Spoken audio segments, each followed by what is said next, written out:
Now please welcome CEO Olins Ije Nwokorie.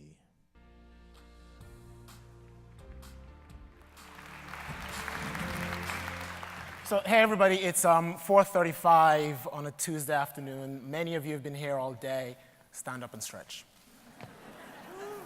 Just get some blood into those big muscles down here that, kind of let's get some energy into you. And you've just cost me 18 seconds of my 15 minutes, so thank you very much. Olins, the company I work for, is celebrating 50 years of helping ambitious leaders design radically different businesses. And it's been such a treat. I haven't been there for the 50 years. It's been such a treat to look back over 50 years of work and just think about how different the world is from what it was 50 years ago. And sort of spot the trends and the common themes on the things Olins has done over 50 years that endured versus the things that sort of blew up. Maybe they were big for a while and went away. And in there, I think I've found not any unique insight, but that there is a common thing that all purposes that have endured and all winning brands that have endured have in common. It's an idea called the hero's journey. And of course, the hero's journey is most expressed if you remember your high school classics, in Homer's Odyssey. Epic journey, great adventure, lots of great characters and mystery and lots of great stuff happening. It's got Zeus in it, it's got Poseidon, it's got Penelope. But of course, the hero is Odysseus, this flawed, unpredictable, constantly changing, really strange character. In many ways, I think Odysseus is the archetypal modern customer, these people that we can't quite put our fingers on and we're constantly trying to get our heads around. So what is really interesting to think about Odysseus as your archetypal customer who is absolutely the hero of the piece. And if you think about how branding, and the thing that we spend a lot of our time doing about how that's changed over the last, not 50 years, really over the last 15 to 20 years. Branding used to sit at an intersection of corporate strategy, which was really inert. You kind of defined it, and you had it for the next 10 or at least 5 years. And it intersected with, I'd say, communication design. You knew where you were going, and so you told a story and you made a promise because you'd organized the means of production to deliver on that promise down the road. The language was largely military, I'd say. You took a position, you defended it, you ran campaigns at targets, your customers. Of course, today, with not just the internet, but this incredible power our customers have, the intersection is different. There's still an intersection, and one aspect of it is still corporate strategy, but that's a lot less inert, a lot more agile, constantly changing, informed by data and information and changing customer needs. Nobody really thinks they're going to execute a 5-year strategy as it was written on a piece of paper. But the intersection is no longer communication. The intersection today is much more, I would say, service design, the customer experience. It's at that intersection between what we're trying to do and what's special about us and what people are trying to achieve in their lives where branding sits. And it really does put the customer at the center of that ecosystem of a brand. What's interesting about that is that it's given us a completely new set of language which we'll all use in your businesses. 20 years ago, not everybody was talking about customer journeys, personas, user experience, and all that stuff is now at the heart of the way we think about our businesses, not just our brands, but our businesses.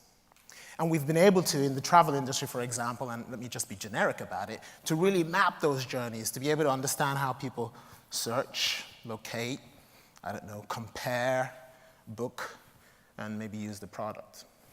And we've informed that with a lot of data and technology. My sense, though, is that this driving things with technology has led to, interestingly, a reduction away from the hero, the individual, and to something that has now become, if you like, commoditized and samey. I think it's a travesty, and I have to say this, that in the travel industry, we have very few really iconic brands that that capture people's imagination. And this is travel, the most exciting thing that humans have done for centuries and centuries. And I think it's because we've put data and technology in control. Einstein said, the intuitive mind is a sacred gift, the rational mind a faithful servant.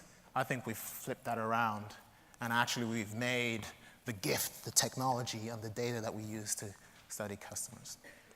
So I go back to the hero's journey, and an industry that has actually really got its head around the hero's journey is Hollywood. I don't know if you know the book Joseph Campbell, The Hero of 1,000 Faces, which really helped us understand that common to all of us, to all our legends and myths that have endured, is one story. It's called The Hero's Journey. And actually, in the mid-'80s, a guy called Christian Vogler, who was at Disney at the time, wrote a 7-page paper which really brought that home to Hollywood. And it's why today we are living in the golden age of scripted content. Because that industry actually really understands that there is very clear ways in which you have to tell stories for it to capture our imagination. And it's been the same since the time of Homer, and it will be the same 1,000 years from now. That our greatest stories have key parts to them. I won't go through every single part, but you can see them on screen. But I'll break them down into probably 3 parts. The hero starts off in the ordinary world. Think about your customer. That's kind of the place of familiarity. There's a call to an adventure and some navigation around that before they then head off on the journey. They go through adventures and tribulations and trials and have great victories. The process of doing that transforms them, and then there's a return home. But they return home to the ordinary world, but they themselves are transformed and look forward to the next journey.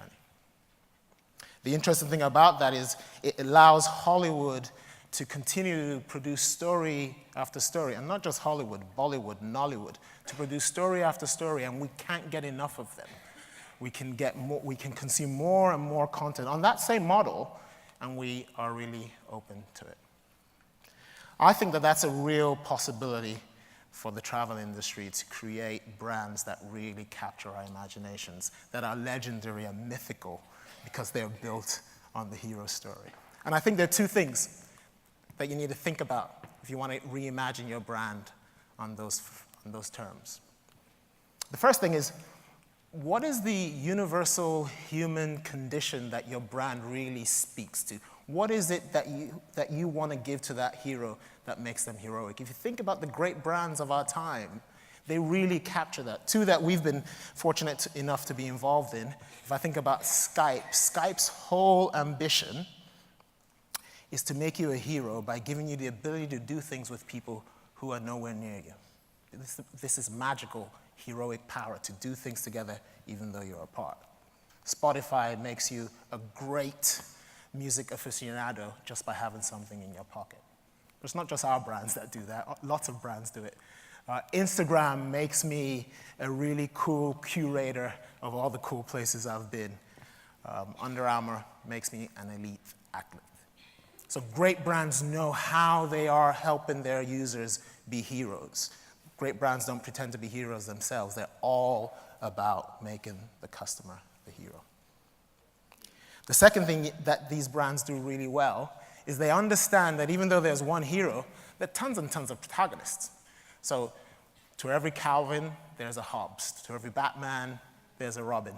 To Odysseus, there's Zeus, and so on and so forth. And these brands understand the role they play, whether they are an assistant, a helpful assistant like Robin is to Batman, or a loyal companion like Hobbes is to Calvin, or a mentor like Yoda is to Luke. They really understand that and play that role to the T.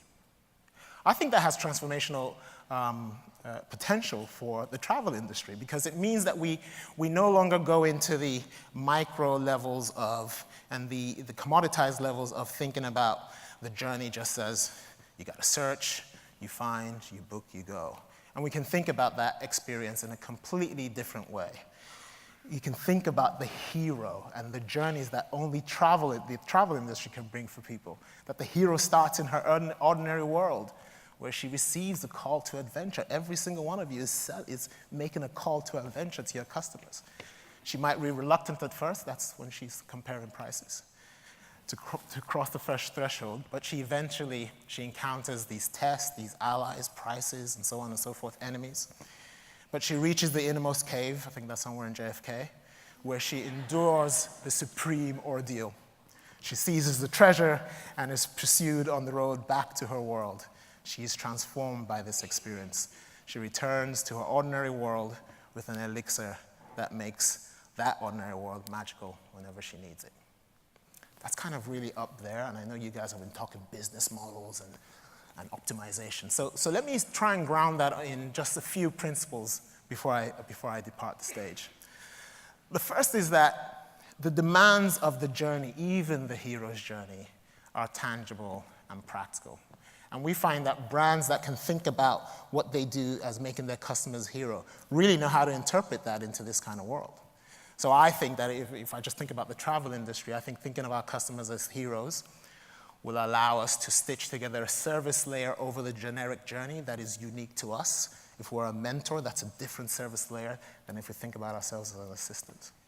I think it allows us to craft value propositions that are unique to us, that allow us to not just be compared like a commodity, because how could travel possibly be a commodity? And finally, they allow us to extend into adjacent areas, because if I can play that role, if I am that loyal assistant to the hero, then actually I can probably begin to extend that into other areas and extend my relevance to the customer.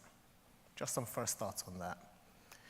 But also, I do believe that the story of travel is particularly important in these turbulent times.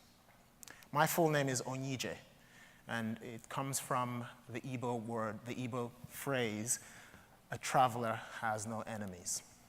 And it's my dad who left a war-torn eastern Nigeria in the mid-60s to come to America, the definition of a foreigner, but traveling around. And with his eyes peeled and able to see people for who they really were, he made friends everywhere he went, and so he named his son, A Traveler Has No Enemies. I think that's what travel can do. It can force us to make deeper connections, have more meaningful relationships with each other, understand our world better at this time when everything from politics to social media is pushing us further and further into our own little boxes.